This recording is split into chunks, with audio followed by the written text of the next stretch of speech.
이제 우리가 새학기 시작되었으니까 새로운 마음을 가지고 우리가 힘차게 신앙생활 하십시다. Започва нова учебна година, ново начало, с сила, с мощ да живеем живота си на вяра. 아멘. 아멘. 우리가 더욱더 사랑하고 Да се обичаме още повече, да бъдем единни 서로 축복하며 기도하면서 신앙생활 하십시다. и да живеем живота си на вяра, като се благославяме и се молим един за друг. 아멘. 그래서 슬로부터 오르부짜레 세스나 시글라바 세스나스도 도바시 때리시죠. 오르부짜레 세스나 시글라바 세스나스도 도바시 때리시죠. 내가 잘 쳤대.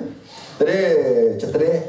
Нека сега Господарят ни заповяда на слугите си, които са пред теб, да потърсят човек, който умее да свири на арфа, и когато злият дух от Бога е върху теб, той ще свири с ръката си и ще ти става добре. И Саул каза на слугите си: намерете ми човек, който свири добре, и го доведете при мен. И един от слугите отговори и каза: ето видях един от синовете на витлеемеца Есей, който умее да свири, силен и храбър мъж, разумен говорене и красив човек, и Господ е с него. Затова Исул изпрати пратеници до Есей да кажат: изпрати ми сина си Давид, който е с овцете. И Есей взе едно магаре, натоварено с хляб и мех вино, и едно младо яре, и ги изпрати на Саул по сина си Давид. Така Давид дойде при Саул и застана пред него, и той го обикна много, и Давид му стана оръженосец. И Саул изпрати до Есей да кажат: моля те, нека Давид стои пред мен, защото намери благоволение пред мен. И когато духът на Бога идваше върху Саул, Давид вземаше арфата и свиреше с ръката си, и на Саул му лекваше и му ставаше добре, и злият дух се оттегляше от него. 악년들이 틈타는 환경과 분위기란 제목으로 같이 해봤겠습니다. Нека да бъдем благословени, като говорим върху темата обстоятелства и обстановка, от които се възползват злите духове. 내가 잘 쳤대요. Да го прочетем отново. Обстоятелства и обстановка, от които се възползват злите духове. 우리가 신앙생활을 성공적으로 하기 위해서는 반드시 성령 충만 받아야 되고. Ние, за да имаме успешен живот на вяра, обязателно трябва да се изпълваме със Святия Дух. 또 하나님의 말씀을 아는 것만큼 우리가 승리하는 것입니다. Ние побеждаваме до толкова, доколкото познаваме Божието Слово. 아무리 믿음이 있어도 우리가 하나님 말씀을 모르면 속게 되는 것이에요. Колкото и вяра да имаме, ако ние не познаваме Божието Слово, ние ще бъдем измамени.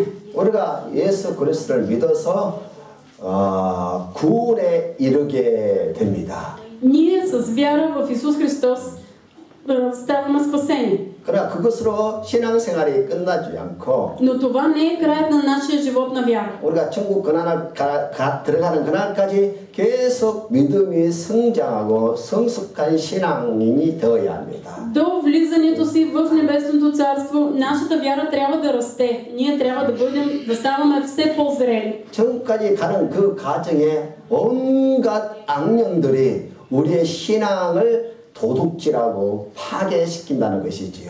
Но в процеса на нашето израстване, зли духове непрекъснато ще се опитват да ни съборят и да ни ограбят. 불신앙하게 하고 Да изпадаме в неверие. 하나님의 뜻을 거스르게 만들고 Да се колебаем относно Божията воля. 때로는 타락하게 만들고 Да се покваряваме. 그렇게 해서 신앙의 길에서 멀어지게 만드는 것이 악령이 하는 일이에요. Това е работата на злите духове, да ни отделят от Божия път. 그래서 우리가 신앙생활할 때 반드시 악령이 역사한다는 것을 분명하게 알고 있어야 합니다. Нека в живота си на вяра да сме наясно, че демоните действат. 또 이 악령을 이기기 위해서는 반드시 하나님의 말씀으로 무장을 해야 돼요. И за да ги победим, ние трябва да сме въоръжени с Божието Слово, Библията. 그래서 끝까지 우리는 다 신앙생활에 승리하고 Нека да бъдем победители до край в живота си. 하나님께서 예비하신 그 하늘나라로 우리가 다 들어가야 합니다. И да влезем в небесното царство, което е обещано за нас от Бога. 아멘. 이스라엘 초대 왕인 사울은 처음에는 아주 겸손한 사람이었어요. Първият еврейски цар Саул първоначално беше много скромен човек. 그래서 하나님이 그 겸손을 보시고 그를 왕으로 세웠습니다. Бог видя неговото смирение, издигна го като цар. 그는 왕이 된 후에 그는 겸손이 사라지고 감사가 사라지게 되었고 Но след това си отидоха както неговото смирение, така и благодарността му. 그리고 교만한 자로 바뀌게 되었습니다. Стана много горделив. 그 결과 하나님의 말씀을 거역하고 Започна да се противи на Божието Слово. 자기의 탐욕을 채우기 위해서 권력을 이용했던 И 것입니다. започна да се възползва от своята власт,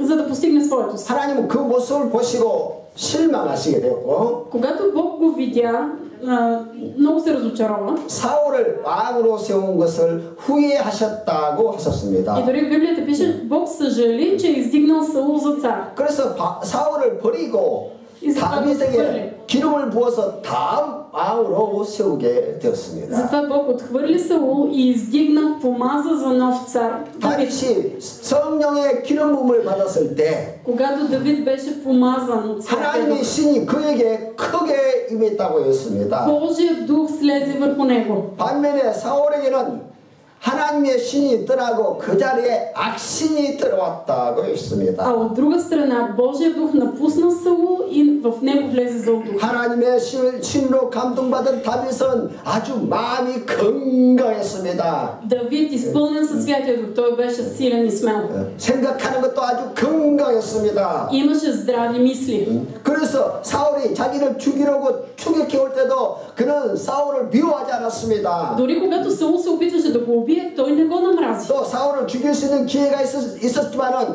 절대로 그를 죽이지 않았습니다. Имаше възможност да убие Саул, но не го направи. 나는 내 손으로 기름 부음 받은 하나님의 종을 죽일 수 없다고 말을 했습니다. Давид каза, аз не пожелах да простра ръката си против Господния помазаник. 이렇게 성령이 임하는 사람의 마음은 생각은 아주 건강하다는 것입니다. И мислите на човека, който е изпълнен със Святия Дух, те са много здрави. 마음이 건강한 사람은 사람을 이해하고 사랑하고 양보하고 합평을 이루면서 살아간다는 것이지요. Който е здрав в мислите си, той може да обича, да има мир и разбирателство с другите хора. 그러나 악령이 점령당한 사울의 마음은 어떻게 됐습니까? А какво беше сърцето на цар Саул, когато беше завладяно от злия дух? 14절에 보니까 그 마음이 번뇌로 가득했더라고 했습니다. В стих 14 се казва, и Господният дух се оттегли от Саул и зъл дух го мъчеше. 번뇌라는 것은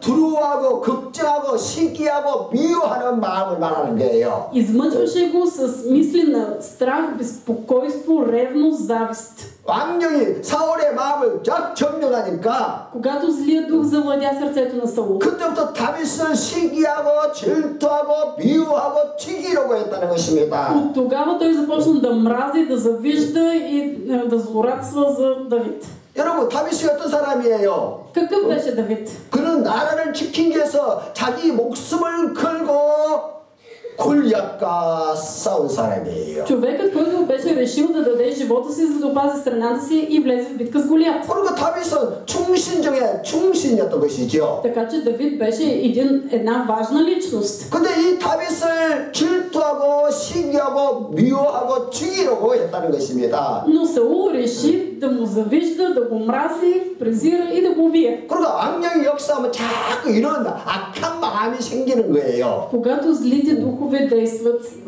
сърцето става много зло. 혹시 여러분 마음속에 누군가가 믿고 시기가 나오고 질투가 나오고 죽이고 싶은 마음이 있습니까? Имате ли понякога желание да мразите някой, да ревнувате, да направо убиете някой. 이런 마음은 다 악령들의 역사에서 생기는 것들입니다. Тези мисли идват от зли духове. 그러나 성령의 역사는 마음의 평안과 안식과 기쁨과 사랑과 이해가 넘쳐나는 거예요. А когато действа Святия Дух, Той ни изпълва с мир, радост, дълготърпение.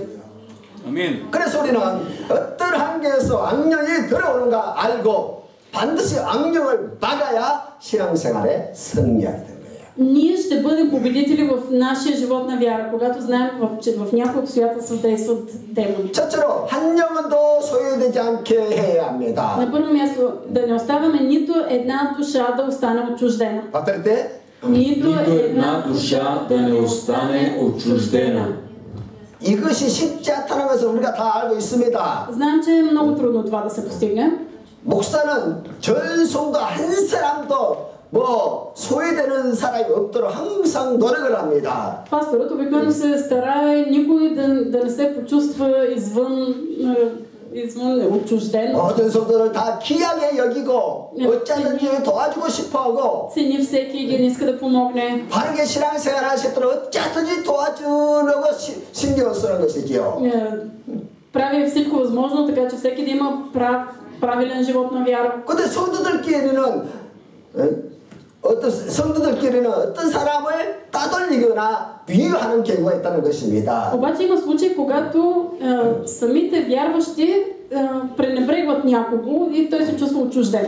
자기들의 그 모임에 그 사람이 참여하지 못하도록 울타리를 치고 막는다는 것이에요. И се случва те да създадат една ограда, една преграда, и в която да не може да влезе никой друг. 그럼 마귀가 그 소외된 사람을 그냥 내버려두지 않고 탁 낚아채서 영원히 교회로부터 멀어지게 만들고 있는데. И черната овца, дяволът я намира и завладява сърцето на такъв човек, за да напусне църквата. 그래서 우리는 서로 한 사람도 소외를 당하지 않도록 관심을 가지고 서로 섬기고 도와줘야 돼요. Ние трябва да си помагаме, да си служим един на друг, за да не се почувства нито един отчужден. 아멘. Амин. 아멘. 두 번째로 놀라로 들어올 환경을 조심해야 На второ 합니다. място, внимавайте за неочаквани плашещи обстоятелства. 마귀, 악령들의 틈타기 좋은 환경이 우리가 놀라거나 들어갈 때예요. Много подходящо време за влизане на зли духове е когато ние сме изправени пред нещо неочаквано, плашещо за нас. 만약 어떤 일로 막 들어오고 있으면은 마귀가 역사하게 돼 있어요. Ако нещо нас ни плаши, злите духове действат. 또 어떤 환경에서 들어옴이 막 밀려오면은 마귀가 역사한다는 것입니다. Ако сме в някакви обстоятелства, изпитваме страх, демоните тогава обязателно се намесват. 그래서 우리가 그런 환경을 만들지 말아야 돼요. Затова нека да избягваме такива ситуации. 또 그런 환경을 자꾸 피해야 합니다. Да страним от тях. 그래야 마귀가 틈타지 못하는 거예요. Тогава дяволът няма да може да се възползва. 두려워하거나 염려하거나 Ако има страх, безпокойство, 그런 환경에 마귀는 틈타게 돼 있는 것이에요. дяволът се възползва. 또 세 번째, 지나치게 슬퍼하지 말아야 합니다. На трето място, не скърбете прекалено. 만약 사랑하는 가족이 어느 날 세상을 떠나게 됐을 때에 Например, ако член на семейството ви изведнъж си отишъл от този 특히 свят. 자식이 죽었을 때는 그 슬픔이 너무 클 수밖에 없지요. По-специално ако почине дете, тогава болката на родителя е много голяма. 아마 세상에서 가장 큰 슬픔이 있다면 부모보다 먼저 자식이 죽었을 때입니다. Може би това е най-голямата болка, когато детето ти се отиде от този свят преди тебе. 그런데 너무 오랜 시간 슬픔에 빠져 있으면 Обаче ако човек 악령들이 틈을 탄다는 거예요. скърби прекалено дълго, демоните се възползват.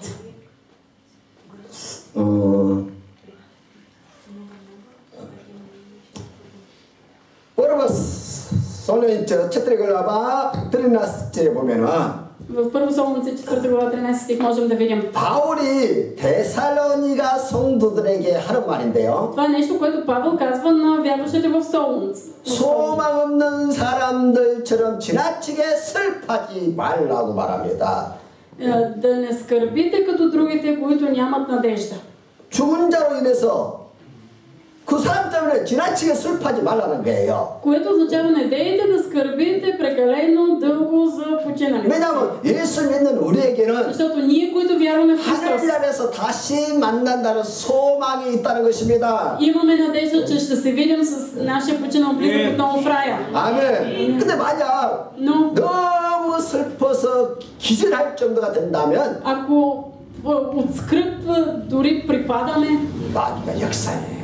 това е дело на злите духове. 그래서 만약 장례식 같은 거 왔을 때 Така че ако има погребение, 소망 없는 사람들처럼 너무 울면서 슬퍼하지 말라는 거예요. когато отивате на погребение, не дейте да плачете, да се превивате като хора, които нямат надежда. 그냥 손수건에 눈물을 닦을 정도여야지 기절할 정도로 울면 통곡하면서 울지 말라는 거예요. Може да си извършите сълзите тайно с кърпичка, но не и да се мятате и да препадате, да скърбите като хора без надежда. 실제로 장례식 끝나고 И когато 마귀가 틈타는 경우가 많이 있어요. има много случаи след погребение, злите духове да се 아주 възползват от 금과 това. 같은 사람인데 너무 슬프게 오랫동안 슬퍼하다가 악령이 틈타갖고 사람이 이상하게 바뀌어버립니다. Може някой човек да е много здрав, обаче ако задълго жалее по своите близки, да се разболее. Демоните действат в него. 섭섭한 마음이 생기지 않게 항상 서로 배려해야 합니다. На четвърто място, да се грижим един за друг, да внимаваме, да не предизвикаме разочарование. 사실 우리가 신앙생활 하면서 섭섭한 일이 안 생길 수는 없지요. Да, всъщност няма как да не разочароваш някого в живота си на вяра.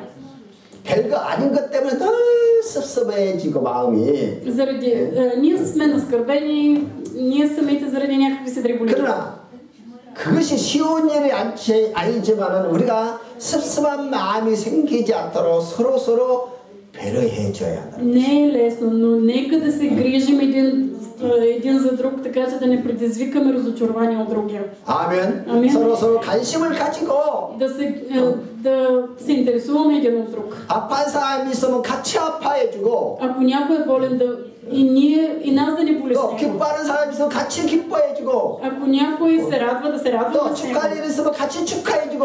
Ако някой празнува, да празнуваме с него. 이렇게 서로 관심을 가지고 Да се интересуваме един от друг. 이루어지라는 것입니다. И да утешаваме. 아멘. 아멘. 그런데 만약 소외되거나 섭섭한 마음이 들면 반드시 악령들이 틈을 타요. Но ако някой се чувства разочарован, ако се чувства отхвърлен като черната овца, демоните започват да действат в него. 그러면 섭섭함이 싹 들어오면은 그걸 빨리 틀어버려야 돼. 털지 않고 그냥 놔두면은. Ако в нас навлезе разочарование, нека да не го оставяме, да го изгоним. 그 마음에 오해가 생기고 미움과 시기가 일어나요. Защото започва да се надига омраза и завист. 그러면 신앙생활이 자꾸 다운이 돼요. И животът на вяра непрекъснато отстъпва назад. 그래서 이 섭섭한 마음이 오거든.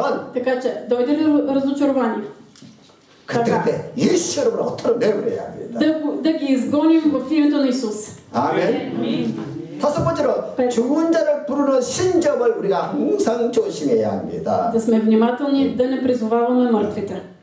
성경은 죽은 자를 부르는 신접 행위를 일체 금지하고 있어요. Библията много ясно забранява призоваването на мъртвите. 만약 가족 중에 누군가가 세상을 떠나게 되면 너무 보고 싶지요, 사실. Да, ако някой член на семейството е починал, много искаме да го видим. 그러나 너무 보고 싶다고 죽은 자의 이름을 부르면 위험해요. Но много опасно ние да почнем да призоваваме името на починалия. 사진이나 무덤에 가서 И да вземем някаква снимка, да отидем на гроба. 죽은 자를 이름을 부르면서 아버지, 어머니 뭐 이런 식으로 И да викаме името му или да казваме татко, майко. 아주 위험합니다. Много опасна ситуация. 특히 무당이나 점쟁이를 찾아가서 죽은 자를 보여달라고 하는 행위는 아주 위험해요. И много опасно да ходим при врачки,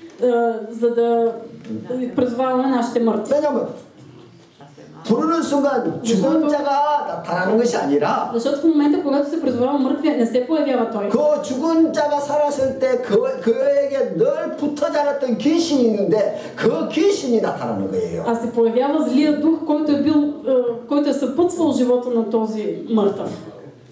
그래서 마음을 열고 죽은 자를 자꾸 부르게 되면 Ако ние отворим сърцата си, призоваваме мъртви, 그 열린 마음에 в това отворено 악령들이 сърце 틈타는 것을 우리가 잘 기억해야 합니다. да помним, че се възползват демоните и навлизат. 그래서 어떤 경우에도 죽은 자의 이름을 부르면 안 돼요. Не дейте да призовавате името на вашите мъртви. 그리고 여섯 번째로 Шесто, 신비 체험을 추구하는 것을 항상 조심해야 합니다. да сме внимателни в преследването на мистични преживявания. 대부분 성도들의 교회를 열심히 다녀도 성경을 잘 몰라요. Повечето вярващи, въпреки че са много усърдни, много редовни на църква, не познават добре Библията. 교회에서 다 가르쳐줄 수도 없고 В църквата няма как всичко да им се преподаде. 가르쳐줘도 부분적으로만 가르치는 경우가 많이 있습니다. И много често се преподава само част от 그리고 истината. 성도들도 И вярващите 열심히 성경을 배우지 않기 때문에 아는 것이 별로 없어요. не са много усърдни в изучаването на Библията, не знаят много неща. 그러다 보니까 내가 구원을 받았는지 못 받았는지 잘 알지도 못하고 И дори има вярващи, които живеят без да знаят 또 спасение ли са, не е ли, 성령 세례를 받았는지 안 하는지도 잘 모르고 дали Святия Дух е в тях или не е в тях, 또 구원 받았는지 안 받았는지도 잘 모른다는 거예요. дали са избавени, не са ли. 그런 경우에 사람들이 무엇을 가지고 구원의 인정을 받으려고 하느냐면은 И за да се почувстват хората, че наистина са спасени, какво почва да търсят? 눈에 보이는 어떤 신비한 체험을 통해서 하려고 한다는 것입니다. Искат да утвърдят своето спасяване или това, че са Божии деца, чрез видими духовни преживявания. 특히 방언의 은사나 그리고 예언의 은사를 받으려고 하는 경우, 그것을 가지고 인정받으려고 하는 경우가 많이 있어요. Най-вече чрез говорене на езици или чрез получаване на някакви дарби. 특히 방언의 은사를 받고 싶어하는 사람이 하는 말이 И обикновено хората, които много искат да получат говорене на езици, 영적 체험이 없다는 거예요. казват, ами аз нямам духовни преживявания. 다른 사람들은 영적 체험이 있어서 막 간증도 하는데 Всички други хора имат духовни преживявания, дават свидетелства. 나도 그런 영적 체험을 해서 간증을 좀 해보았으면 좋겠다. И аз искам да преживея нещо такова, да дам свидетелство. 남들은 다 받는데 왜 나만 못 받느냐? Всички други говорят на езици, защо аз не? 그래서 영적 시기심이 생겨서 И заради завист 방언의 은사를 받고 싶어서 은사 집회 막 쫓아다니고 하는 것이죠. ходят по някакви събрания, на които има изявени дарби и искат и те да получат дарбата говорене на езици. 여러분들 반드시 알아야 할 Но 것은 трябва да знаете нещо. 방언의 은사, 예언의 은사 99%가 가짜라는 게 가짜. 99% от дарбата получаване, говорене на езици, дарбата пророчество се проявява фалшиво. 반드시 알아요. 99%가 가짜예요. 99% е фалшиво. 지금 교회에서 하는 방언이나 다른 종교에서 하는 방언이 다 똑같아요.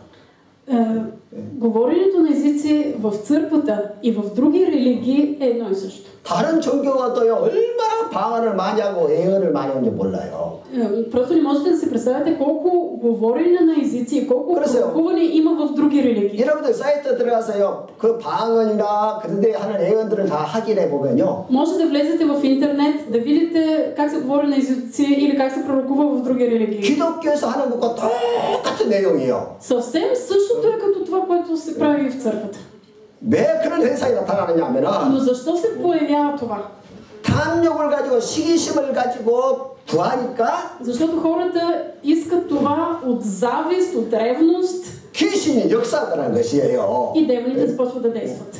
왜 사람들이 자꾸 방언이나 예언의 은사를 받으려고 하는 이유가 뭡니까? Защо хората непрекъснато искат да имат дарбата говорене на езици или да пророкуват? 보면 하나님께서는 성령을 통해서 선물로 주시겠다고 했는데 Бог много ясно обещава в Библията, че чрез Святия Дух Той дава дар. 그것은 주시는 분의 마음에 달려 있는 것이에요. И това зависи от сърцето на този, който дава. 오늘 제가 아이들에게 선물을 줬어요. Днес раздадох на децата подарък. 그 아이들 전혀 구하지 않았습니다. Те не са ми ги поискали. 그러나 내가 Но аз 알아서 준비해서 얘 아이들은 얼마, 저 아이는 얼마 이렇게 나눠주는 거예요. Аз съм си ги приготвил и съм дал каква си сума на едното дете, друга сума на друго дете. 성령의 은사도 똑같다는 거예요. И същото важи и за дарбите на Святия Дух.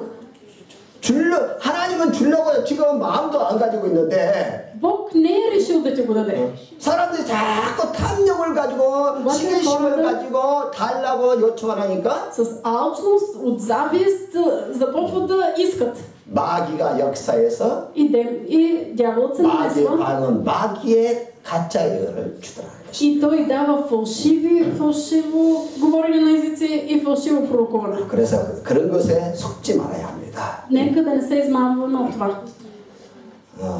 그래서 영적 욕심이 무서운 거예요. 사실 알고 Но всъщност, в крайна сметка, да имаш духовна алчност за преживяване е много опасно. 그리고 일곱 번째로 Седмо. 불세를 받으러 가는 것을 항상 조심해야 합니다. Да сме винаги много внимателни с желанието си за огнено кръщение. 대부분의 사람들이 성령의 불을 받는 것이 아니라 다른 불을 받는 경우가 있다는 것이에요. Защото много често хора получават не огъня на Святия Дух, а друг огън. 어떤 집사님이 Една дяконка 성령의 불을 너무나 받고 싶어서 간절히 기도를 했어. много се молила, защото искала да получи огнено кръщение. 근데 잠을 자는데 그날 불이 떨어진 거예요, 자기 몸에. И докато спяла, усетила как я облива огън.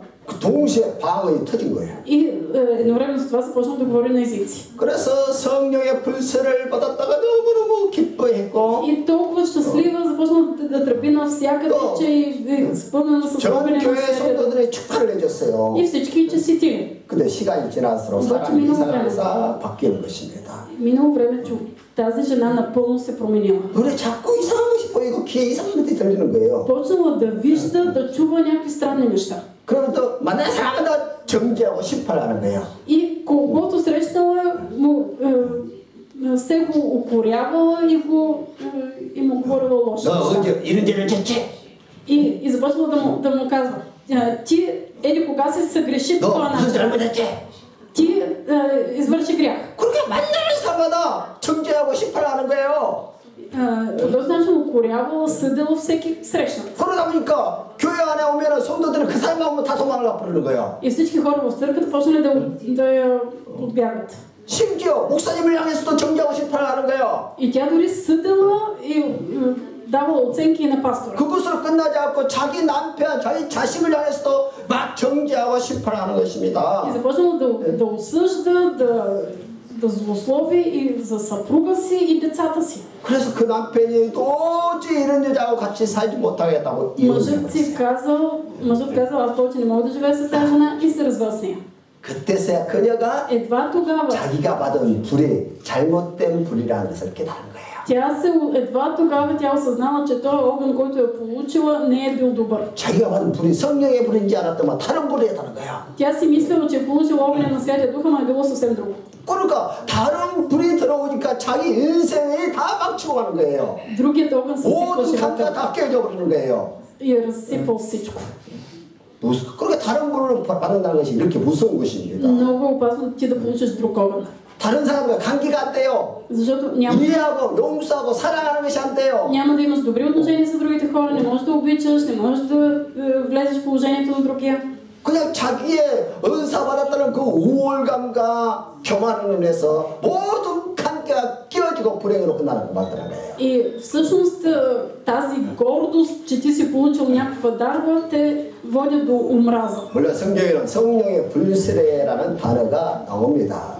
Разбира се, в Библията има тази дума огнено кръщение. 마태복음 3장에 보면은 세례 요한이 유대 강야에서 회개하라고 복음을 전했습니다. В Матей 3 глава виждаме как Йоан Кръстител кръщава в юдейската пустиня. 그렇죠. 많은 사람들이 회개하고 Много хора се покаяват 강에서 물세례를 받게 됐어요. и получават водно кръщение. 물셀의 의미가 세 가지가 있는데 회개, 그리고 죽음, 그리고 연합이에요. Водното кръщение той има три смисъла. Покаяние, смърт и обединение.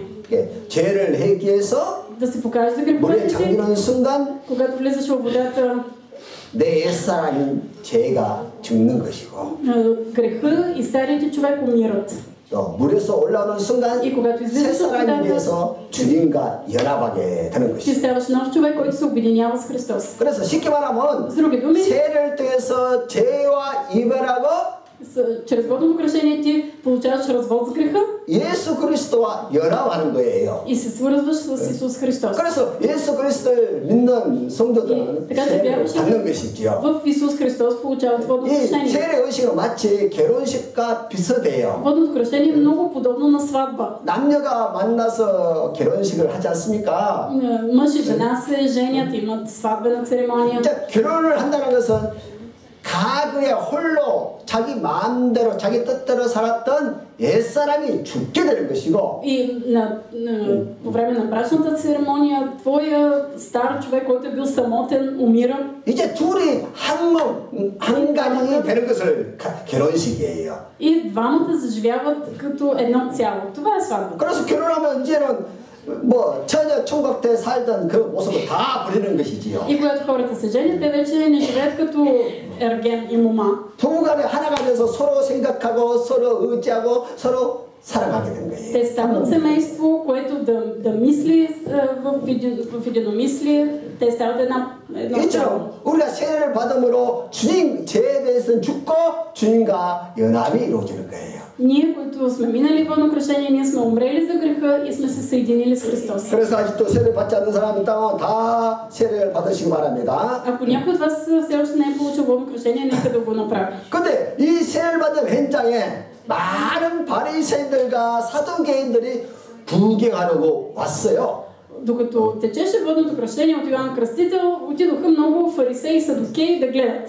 그래서 세례 요한이 그 모습을 보고 그들을 향해서 책망하기를 И Йоан Кръстител, като ги видя, ги укори. 독사의 새끼들아 누가 너희를 가르쳐서 임박한 진노를 피하라고 했느냐? Им каза: рожби на усойница, кой ви предупреди да бягате от идещия гняв?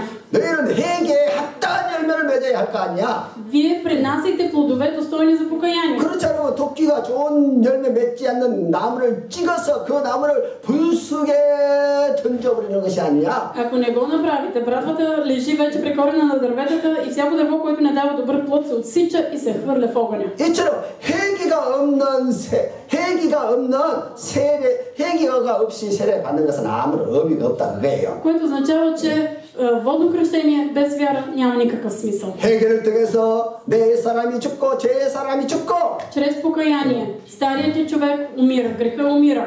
그리스도와 연합하는 하나님의 사람으로 거듭나는 거예요. И ти се обединяваш с Христос и се новораждаш в Неговото царство. 아멘. 그런데 이 회개하지 않는 바리새인 사두개인들이 А тези фарисеи и садукеи, които не се бяха покаяли, 그들 안에서 사도 바울이 또 뭐라고 말하느냐? какво им каза тогава Йоан Кръстител? 3장 11절에 보니까 В 3 глава 11 стих от Матея виждаме. 같이 한번 읽겠어요? Да го прочетем заедно. 그래. Аз ви кръщавам с вода за покаяние, а онзи, който идва след мен, е по-силен от мен и на него не съм достоен да поднеса сандалите. Той ще ви кръсти със Светия Дух и с огън. 여기서 물세례와 불세례는 전혀 의미가 다릅니다. Тук кръщаване с вода и кръщаване с огън имат коренно различно значение. 죄를 회개한 사람에게는 Човекът, който се покайва за греховете си, 세례를 통해서 제사를 받고 거듭나는 거예요. на водното кръщение той се освобождава от греховете, той се новоражда. 그러니까 회개하지 않는 사람에게는 세례는 아무런 의미가 없는 것이죠. А за човек, който не се е покаял водното кръщение, няма никакъв смисъл. 그도 회개하지 않고 또 회개에 합당한 삶을 살지 않는 사람이 Обаче, ако някой не се е покаял, ако не дава плод на покаяние 세례를 받고자 오니까 예수님이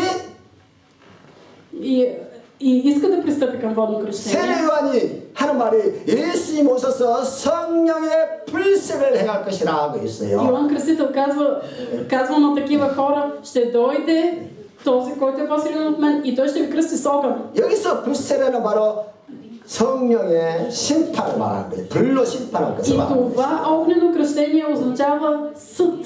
그리고 회개하지 않고 변화된 삶을 살지 않으면은 Ако ти не се покажеш, ако ти не живееш живот на покаяние, 주님이 오셔서 성령의 불로 심판하신다는 거예요. ще дойде Исус Христос и Той ще те съди с огън. 예수 성령께서 오신 목적이 세 가지가 있는데 Святия Дух дойде с три цели. 죄와 의와 심판에 대해서 책망하라고 오셨다고 했어요. Да осъди за грях и за правда. 그러니까 요한이 여기서 말하는 성령의 세례라는 것은 부정적인 의미로 사용한 거예요. Тоест, тук е използвано огнено кръщение с негативен смисъл. 회개하고 거듭나는 세례가 아니라 Не кръщение за покаяние и новорождение, 성령의 불로 심판하는 세례를 말하는 것이에요. а огън за осъждане. 예, 돌로 세례를 받으면 돌이 많이 죽죠. Както има един израз да се късна с камъне. Това значи да те убият с камъне. 그 성령의 불로 세례를 받으면 불에 타 죽는 거예요. А ако ти си ако е кръщение с огън от Святия Дух, ще те убие този огън, ще те изгори. 그래서 일로 마지막 때 심판은 불로 심판을 하시는 것이지요. И когато бъде последния съд на човечеството, той ще бъде с огън. 성령이 오셔서 마지막 때는 불로 세상을 심판하신다 그랬어요. Той ще накаже този свят с огън. 그러니까 불세를 강구하다가 이렇게 И когато купнееш за кръщение с огън, 불을 받을 수 있다는 거예요. може да получиш и огъня на злите духове. 우리는 성령의 세례를 받아야 돼요. Ние трябва да получим кръщение от Святия Дух. 예수 그리스도를 믿고 예수 그리스도 앞에 회개를 통해서 Чрез покаяние, 세례를 받아야지. чрез покаяние в нозете на Исус Христос, да бъдеш новороден от Святия Дух. 불 받겠다 하면 이렇게 악령이 역사하는 경우가 많다는 것입니다. Но в много случаи, когато от алчност търсим огън, започват да действат демоните. 그것도 8번째 더 중요한데요. Осмото е много внимателно. 영적 체험을 감각적인 기관으로 체험하는 것을 항상 조심해요. Да сме внимателни за духовни преживявания с сетивните си органи. 성령은 영이세요. Святия Дух е дух. 우리의 눈에 보이지 않아요. Ние не го виждаме. 우리의 귀에 들리지도 않습니다. Не го чуваме. 그래서 성령을 우리의 마음, 우리의 영혼을 통해서 경험하려고 해야 합니다. Святия Дух ние трябва да го усещаме чрез ума и мислите си. 그런데 감각적인 기관을 통해서 체험하려고 하면 문제가 생긴다는 거예요. Обаче настъпват проблеми, когато ние се опитваме да усетим духа с физическите си органи. 보이지 않는 성령을, 영의 세계를 Това е невидим свят. 청각, 후각, 미각, 촉각 이런 감각기관을 통해서 체험하려고 하면은 Ако ние се опитваме да достигнем до духовния свят чрез допир, слух, очи, вкус, 악령이 역사하는 거예요. злите духове започват да действат. 그러면 이렇게 감각기관을 통해서 영적 체험을 하려고 노력하다 보면 자꾸 신비주의에 빠지게 되고 Ако ние се опитваме да достигнем до духовния свят с физическите си сетивни органи, ще изпаднем в мистицизъм. 자꾸 그것이 눈에 보이는 그런 감각기관을 통해서 보이는 그것이 좋다 보니까 자꾸 성경을 멀리하게 돼 있어요. И ще смятаме, че това е много по-сладко и ще страним от Библията. 우리가 하나님 말씀이 우리를 건강하게 만들고 Божието слово то ни прави здрави. 하나님 말씀이 우리를 천국으로 인도하는 잭스톤인데 Божието слово е пътеводителя към рая. 감각기관을 통해서 영적 체험을 하고 자꾸 신비를 쫓아다니다 보면은 Но в търсенето, преследването на духовни преживявания, които да чуем, да видим, 자연적으로 하나님 말씀 멀리하게 돼 있어요. ние се отречаваме от Божието слово. 자기는 영적 체험을 통해서 하나님도 직접 계시를 받겠다 쫓아다니기 때문에 И с духовни преживявания ние се казваме, ето ние ще успеем. 나중에는 믿음이 이상하게 И много странно, след време вярата ни се видоизменя. 그래서 우리가 Затова, 감각 기관을 통해서 영적 체험을 하라는 것을 아주 조심해야 합니다. нека да сме внимателни за духовни преживявания с сетивните си органи. 모세와 엘리야 시대에 얼마나 많은 기적이 일어났습니까? По времето на Моисей и Илия имаше толкова много чудеса. 이스라엘 백성들이 모세를 통해서 많은 표적을 봤습니다. Евреите чрез Моисей видяха толкова много знамения. 그러나 강야에서 불신앙하다가 두 사람을 제외하고 전부 강야에서 죽임을 당했어요. Но заради тяхното неверие в пустинята всички те измряха, останаха само два. 또 엘리야 시대에도 얼마나 많은 표적이 на타났습니까? А по времето на Илия колко много чудеса имаше. 그러나 사람들은 회개하고 하나님께 돌아온 것이 아니라 Обаче тогава хората не се покаяха, не се обърнаха към Бога. 하나님을 앞에 불순종하고 또 하나님을 대적하다가 Изпаднаха в неверие, противиха се на Бога. 나라가 두 번이나 망했어. 나라가. И това доведе два пъти до съсипване на 또 страната. 예수님께서 자기 백성들을 구원하기 위해서 Исус дойде 오셔서 да спаси своя народ. 가는 곳마다 얼마나 많은 기적을 행했습니까? Където и да ходише, толкова много чудеса вършеше. 복음 전하는 그 현장에서 수많은 사람들에게 붙어있는 귀신을 쫓아내고 Където той благовестваше, демоните бягаха. 또 수많은 사람들을 치료했습니다. Много хора получаваха изцеление. 그러나 오히려 그 자기 백성들을 Но 어떻게 했어요? какво се направи неговия народ? 하나님이신 그리스도를 십자가에 못 박아 죽였다는 것이. Разпъна Бог Исус Христос на кръста. 그래서 감각 기관을 통해서 체험하는 영적 체험을 통해서는 절대로 사람이 변하지 않는 거야. Духовните преживявания, до които сме стигнали с сетивните си органи, те не ни променят. 만족하지 못해. 사람은 Те 만족하지 не 못합니다. ни дават удовлетворение. 더 큰 것을 자꾸 쫓아다니게 돼 있어요. Напротив, започваме да търсим още по-големи преживявания. 절대로 우리의 그 욕심을 채울 수 있는 방법이 없어요. Те не са метод, който да задоволи нашите въжделения. 우리의 욕심의 그릇은 너무 큽니다. Защото ние сме твърде алчни. 아무리 채워도 채울 수가 없어요. Колкото и да изпълним своята алчност, не можем да я напълним. 그러니까 마귀가 그것을 너무나 잘한 거예요. И дяволът много добре го знае това. 그래서 감각기관을 통해서 신비주의한 것들을 보여줘서 우리를 속여서 Затова ни показва 인생을 някакви 망치게 만드는 것입니다. мистични преживявания, които можем да усетим с физическите си органи, за да ни отдалечи. 우리 사람을 바르게 만드는 것은 Това, което изправи нашите пътища, 오직 하나님 말씀이에요. това е единствено и само Божието Слово. 아멘. 하나님 말씀만이 우리를 바르게, 의롭게, 거룩하게 만드는 것입니다. Само Божието Слово ни прави праведни, истинни и святи. 또 오직 하나님 말씀만이 우리를 건강하게, 아름답게, 또 구원에 이르게 만들어가는 거예요. Само Божието Слово ни прави истинни, прекрасни 그래서 и ни води към 우리 спасение. 성도들은 성경을 더 많이 알고자 하는 그러한 욕심이 있어요. Трябва да имате купнеж, страст за още повече познаване на Библията. 다른 욕심은 다 버리고 Да изхвърлите всякакви други желания и 성경을 страсти. 더 많이 배우려고 하는 그런 거룩한 욕심이 Но 있어요. да имате свята страст да познавате още повече Божието Слово. 아멘. Амин. 그러나 조심해야 할 것이 있는데 И трябва да сме внимателни за нещо. 성경을 배우겠다고 혼자서 집에 앉아서 큐티하는 것은 항상 조심해야 합니다. Трябва да сме внимателни, когато изучаваме Библията сами. 왜냐하면 혼자서 큐티하다가 Защото ако размишляваме сами, много често може да изпаднем в ерес. 그래서 성경을 И затова, 깊이 알고 배우고 싶을 때는 혼자서 하는 것이 아니라 ако искате да изучавате в дълбочина Библията, не го правете сами. 교회 교육자와의 가르침을 받으면서 해야 돼요. С обучение, преминавайте обучение. 왜냐하면 이 IQ가 아주 뛰어난 사람들은요 성경을 얹어서 큐티하다가 Защото много често 잘못 се случва 깨달았고 이단이 되는 경우. хора, които имат много добре развит интелект, размишлявайки върху Библията, стигат до ерес. 생각해요. 이단의 교주가 될 정도가 되려면 얼마나 IQ가 좋아야 되겠습니까? Просто представете си да бъдеш водач на секта, трябва да си много умен човек.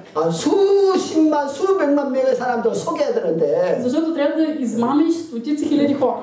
그 많은 사람들을 속일 수 있는 그런 지식이 나와야 되는데 Трябва да имаш това знание, за да измамиш тези хора. 성경을 읽다가 혼자서 성경을 읽다가 큐티하다가 성경 잘못 깨닫고 그렇게 돼요. Хора, които четат Библията, сами, размишляват сами, стигат до някакви погрешни 그래서 идеи. 말씀을 교회에서 지도를 받으면서 배워야 изучавайте Библията заедно в църквата, за да не кривнете някъде.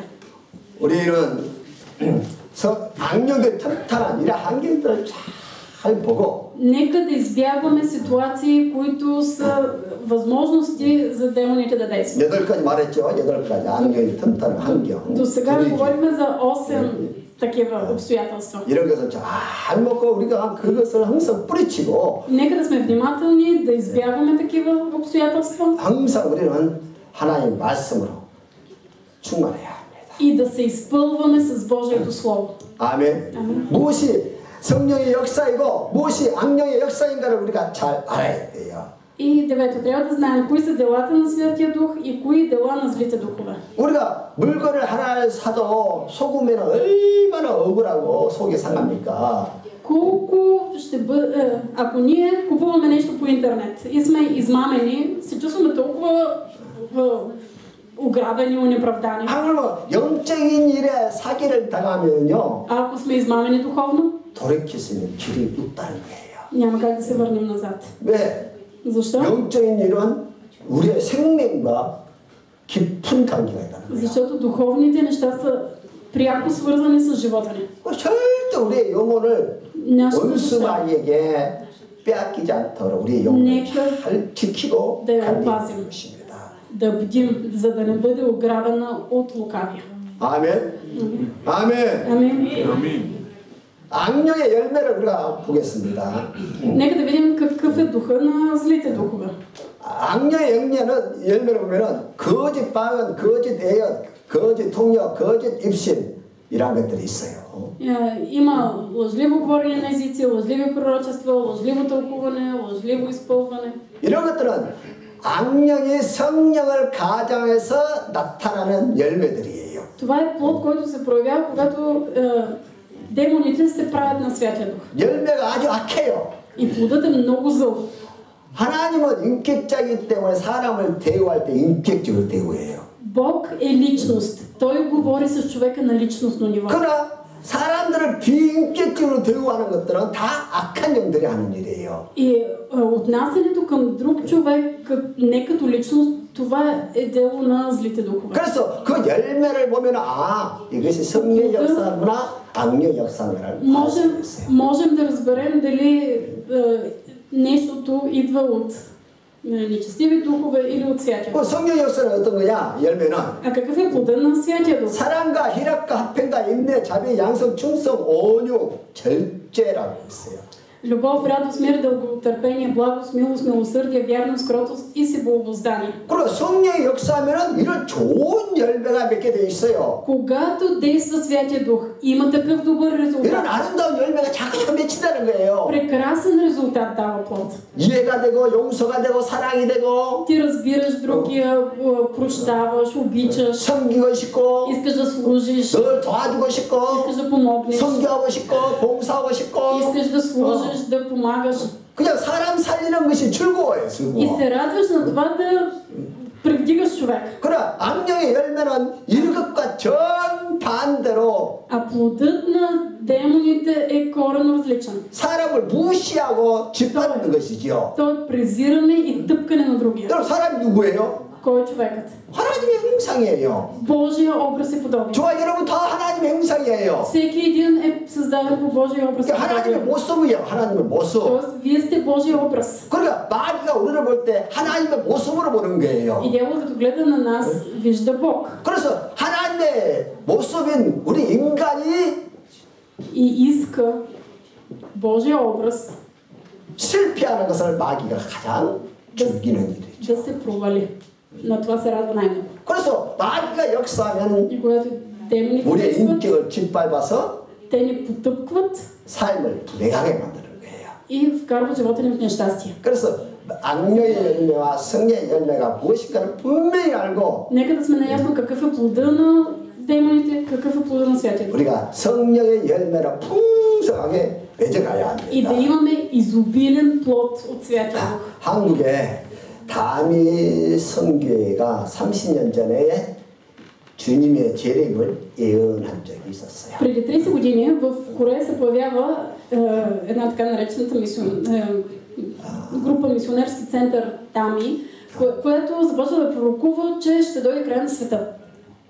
그 당시 17살 된 곰미라는 여학생이 방언을 하고 예언을 했습니다. И всичко това идва от едно 17 годишно момиче, което започва да говори на езици, да пророкува, че идва край на света. 그 여학생은 성결교회 이장님 목사 교회에 다녔는데요. Това е момиче, което ходи в църквата на пастор Ичан Ним. Това е църква радост, църква святост. 만약 그 교회 목사님이 예언을 했다면 Ако пастор беше пророкувал това, 종교 사기꾼으로 몰려서 아무도 그 말을 믿지 않을 거예요. никой нямаше да му повярва, щяха да кажат, че той е някакъв измамник. 근데 어린 여학생이 Обаче едно невинно момиче 방언하고 예언을 했어요. започва да говори на езици и да пророкува. 또 남학생이 자기 친구 남학생이 방언 통역을 했어요. Нейн приятел започва да тълкува говоренето на езици. 아니 순수한 여학생과 남학생이 무슨 욕심을 가지고 거짓말을 하겠습니까? И хората си мислят,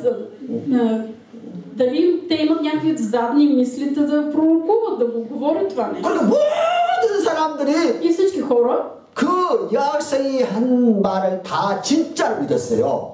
вярват и го приемат за чиста монета казаното от това момиче. 그 여학생이 예언하기를 1992년 10월 28일 밤 12시에 예수님이 재림한다. И това момиче започва да говори на 28 октомври 1992 година ще дойде края на света, ще дойде Исус. 그래서 그 예언을 믿고 휴거를 준비하겠다고 И хора започват да се подготвят за посрещането на Исус Христос и заграбването. 그 교회에 15만 명이 모였어요. 150 000 души се събират. 15만의 성도들이 매일 밤 И 휴거 준비했어요. 휴거 준비. започват да се събират всяка нощ тези 150 000 души да се подготвят за грабването.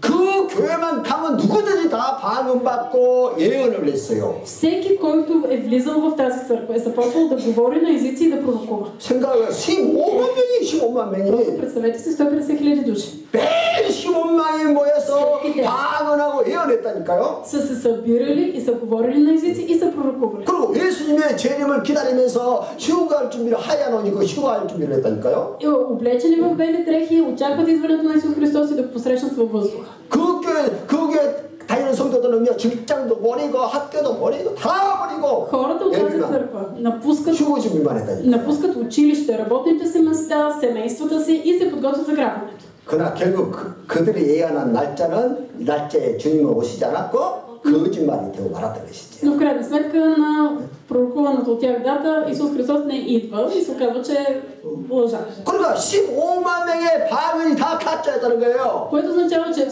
пророкуването, говоренето на езици на тези всичките 150 000 그 15만이 했던 예언들이 다 가짜요. 거짓말했다는 거예요. Всичките им пророчества са били лъжа. 마귀가 이렇게 사람을 속이는 거예요. Дяволът мами хората. 방언도 가짜, Има ли се както фалшиво 방언통역도 가짜, говори на езици, така и фалшиво 예언도 다 가짜, 다 가짜. Или пророчествата им са били лъжливи. 15만 명 100%가 가짜였다. 150 000 всички те са били фалшиви, лъжливи. 얼마나 무섭습니까? Толкова опасно. 미국의 풀러 신학교 В Америка има едно 피터 와그나라는 교수가 있어요.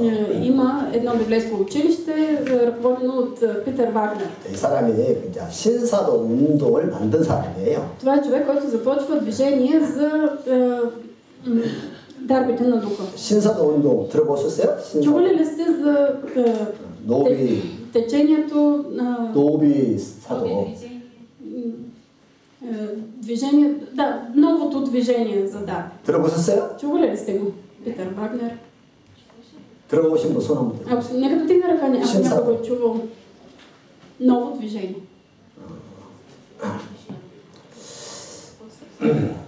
그 피터 와그너가 세계 12대륙으로 나누어서 12사도를 세웠어요. 12사도. Това е човек, който разделя света на 12 зони и издига 12 апостола.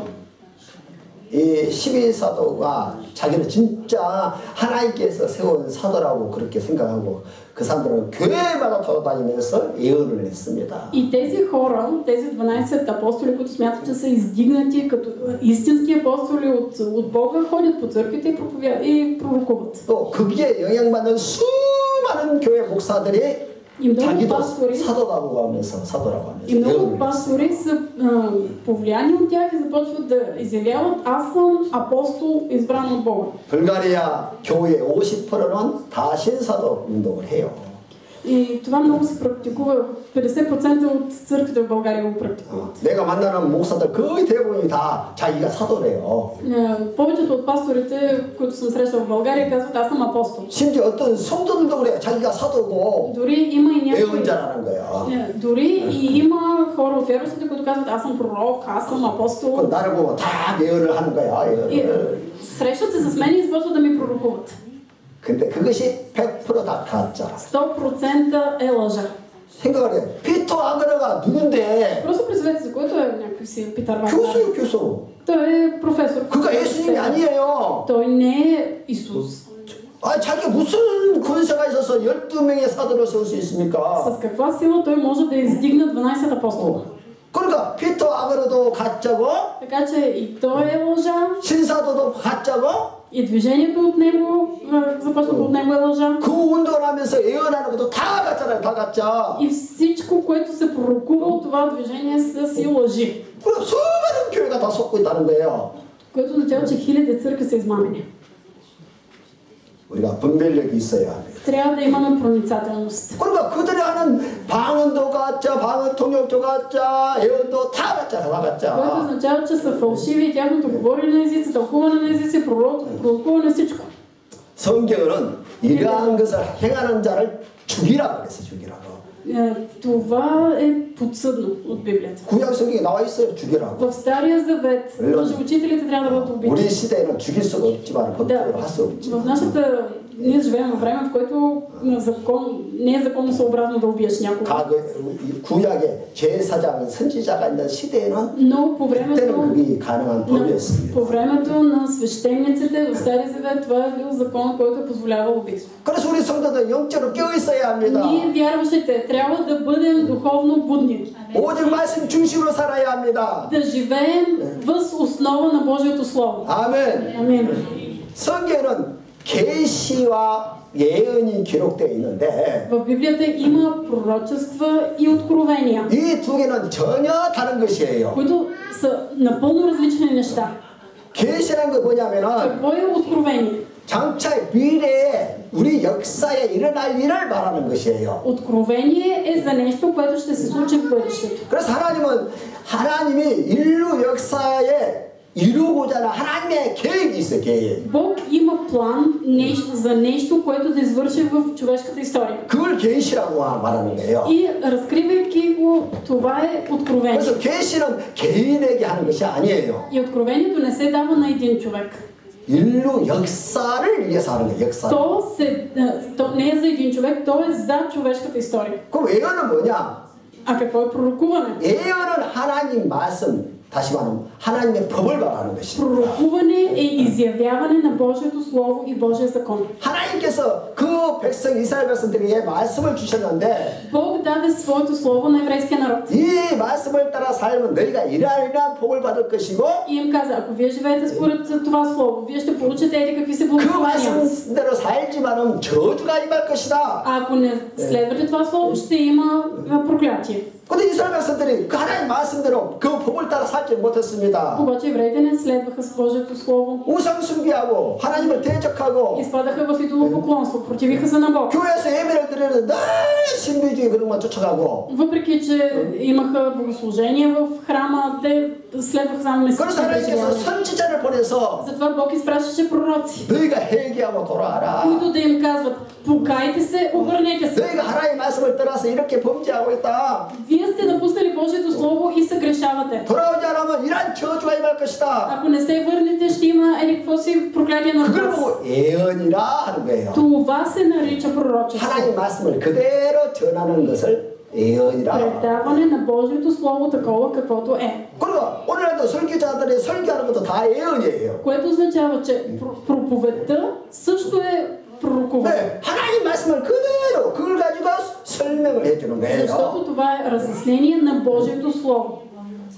그래서 이스라엘 선지자들이 그렇게 예언했는데 Пророците говореха, 이스라엘 пророкуваха. 백성들이 회개하지 않고 돌아오지 않았습니다. Евреите не се покайваха, не се обръщаха. 그래서 역사에 보니까 이스라엘 나라가 두 번이나 망해서 사라졌어요. Виждаме в историята, че еврейската държава беше заличена на два пъти. 그러나 오늘날 예언하는 사람들은 하나같이 다 사람들의 앞날에 대해서 자꾸 이야기를 합니다. Хората, които пророкуват, те всеки говорят за бъдещето. 이걸 보고 종교 사기꾼이라 그렇게 말하는 거예요. Но това е религиозно измамване. 여러분 절대 종교 사기꾼에게 속지 마십시오. Не се хващайте на думите на религиозни измамници. 또 그들의 말이 참말일지라도 그 말에 속으면 안 돼요. Не се лъжете да мислите, че може би говорят истина. 성경은 절대로 그런 것을 금하고 있어요. Библията забранява това.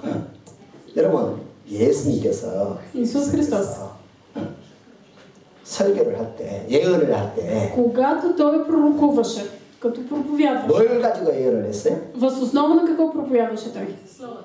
그래요. Да? 100% 구약 성경을 가지고 예언을 100% 했어요. той пророкуваше въз основа на Стария Завет.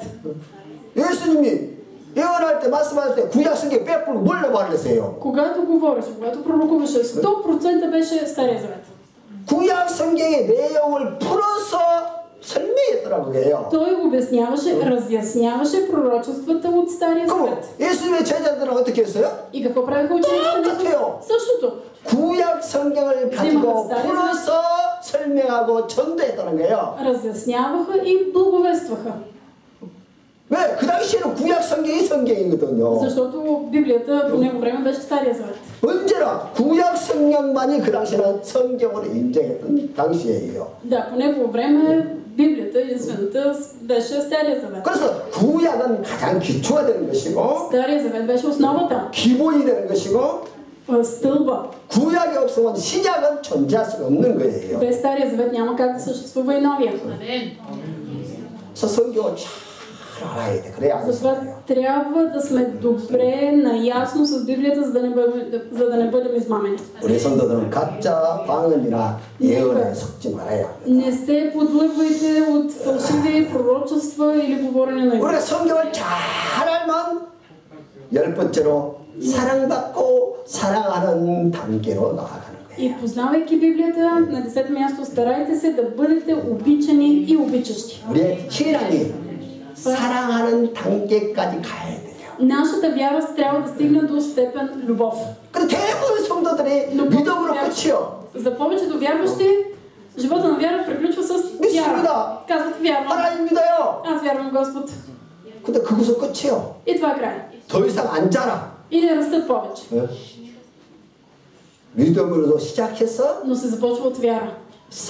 행자를 사랑하는 단계까지 나가야 Прераства, 합니다. трябва да стигне, да прерасне до степен любов към ближния. 이해하고 Разбиране, 용서, прошка, 불쌍히 여기고 милост, 사랑해서 기도하고 любов и молитва, 돕고 섬기며 помощ и 지금까지 나아갈 수 있도록 끌어주고 밀어주면서 побутване, дърпане на другия, за да 한 사람도 실족하거나 넘어지지 않도록 да помагане на другия да не падне. 이 하나님께서 우리 교회에 보내주셨잖아요, 성도들을. Бог изпраща нови хора в нашата църква. 그러면 믿음의 단계에서 멈추지 않고 И нека те да не стигнат само до степен 사랑의 вяра. 단계까지 갈 수 있도록 서로 Да си помагаме взаимно, за да стигнем до фаза любов. 근데 사랑이 쉬워요, 어려워요? Трудно ли е да обичаш или е лесно? 어렵습니다. Трудно е. 네, 능력이 없으면 못해요. Защото човек, ако няма сили, не може.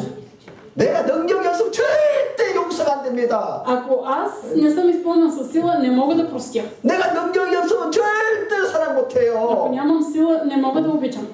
근데 그 능력이 어디서 나오냐 하면은 하나님의 근데? 말씀에서 나온다는 거예요. А откъде идва тази сила? От Божието Слово. 아멘. 그래서 여러분들 성경 66권을 열심히 알아야 돼요. Трябва да изучавате усърдно всичките 66 книги на Библията. 성경 66권 중에 한 권이라도 필요 없는 성경이 있습니까? Има ли и една непотребна глава от всичките 66 книги на Библията? 다 우리에게 유익하기 때문에 하나님께서 66권을 딱 텍스트로 우리에게 주신 거예요. Всички те са полезни и Бог ни ги е дал всичките тези 66 그래서 книги. 우리가 66권을 열심히 읽고 배워서 Нека да ги четем усърдно, да ги изучаваме, 나를 바르게 만들고 유익하게 만들고 За да бъдат за наша 건강하게 만들어야 돼. полза, здраве и поправление.